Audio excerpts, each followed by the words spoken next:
Hi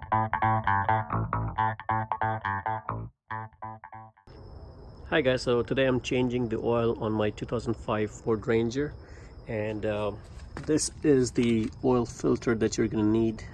Get brand new oil filter. Before you put the oil filter on, make sure you put some oil on the ring. You do that to make sure it seals. So for me to change the oil, as you can see, I've already drained it, but I'm gonna go inside and show you guys real quick what exactly I did.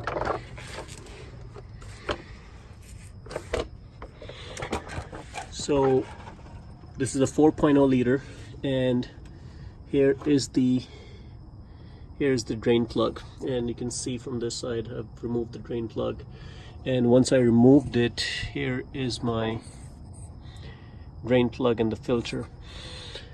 The location of the filter is right, okay, so let me make sure I focus this. So this is the drain plug, and if you go right on this side, there is the location where your oil filter goes. So as you can see, I've removed the oil filter, and the oil is dripping off. I think it has dripped enough that I think I'm ready to go ahead and put on the new oil filter. So, and I apologize, I wasn't able to record this whole thing earlier.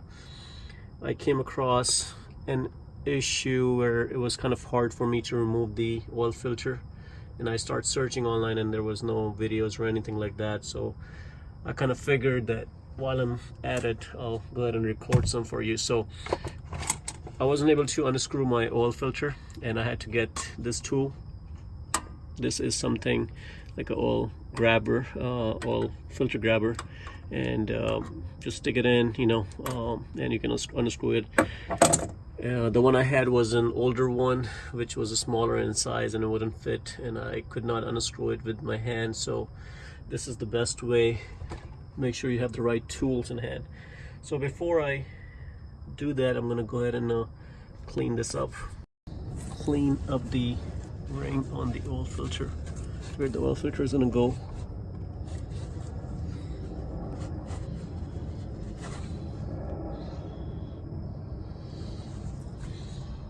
I think it's nice and clean.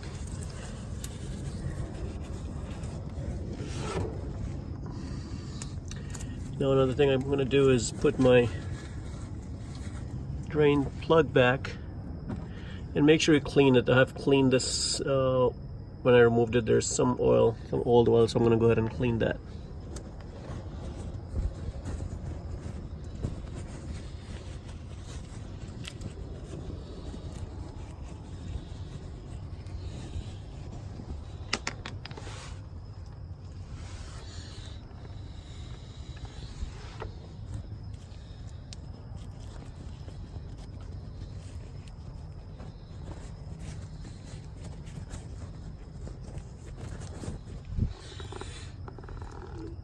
Okay, so now it's nice and clean, and I'm going to go ahead and just screw it on by hand.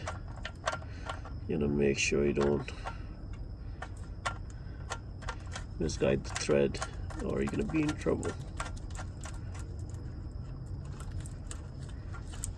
So just wipe off any excess oil. You want to make sure you clean up any dripping, and I think we are ready to install the new oil filter. So what I'm going to do is, you can take old oil or new, doesn't matter, just put it on the ring itself. Apologize, I'm trying to do this at night time with mosquitoes, and with one hand trying to record at the same time.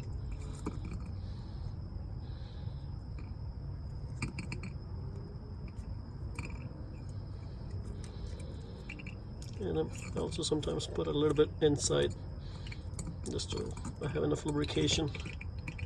So when in the future I'm taking this off, it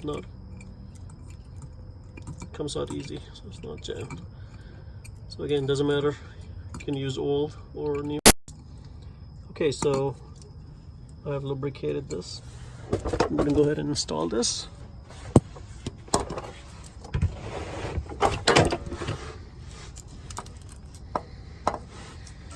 To install this, just have to go up and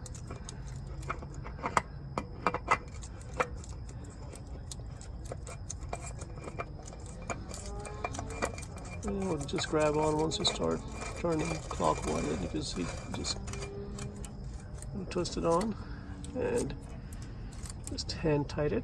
You don't really have to. You don't really have to use a tool to tighten this up. Just hand tight it enough, and you should be good to go. So I think that's good enough. And I'm just going to close this guy. And the torque value on this one is about 20 foot-pounds, but check your owner's manual. Try to find out what the torque value is, but you don't really need to. You can just snug it tight enough, and that should do it. And clean up any excess oil that you may see to make sure everything is good. So once you have your oil filter in and this thing is nice and tight, you are ready to pour some oil from the top. Okay guys, so my engine oil is drained and I closed down at the bottom. Everything is sealed up. I replaced the filter and I checked the bolt for the drain pan is closed. So now what we're gonna do is just fill it up. So I'm using 10W30. I know the truck calls for 5W30, but I'm using a little bit thicker oil because it's an older truck and I live in Florida, so starting the vehicle is not an issue. It'll start right back up. It's just 10W30 is a little bit thicker oil, and in the older trucks, you know, if you have minor leaks and stuff like that, it always helps to use a thicker oil since they're not that easily leakable. So that's why I'm using 10W30, and you just need a funnel, and I'm not going to show you guys how to pour it in the funnel, but I think I'm going to stop my video here. You guys know the rest. So guys, if you like this video, please subscribe to my channel and like the video, and don't forget to click on the bell button. Thank you.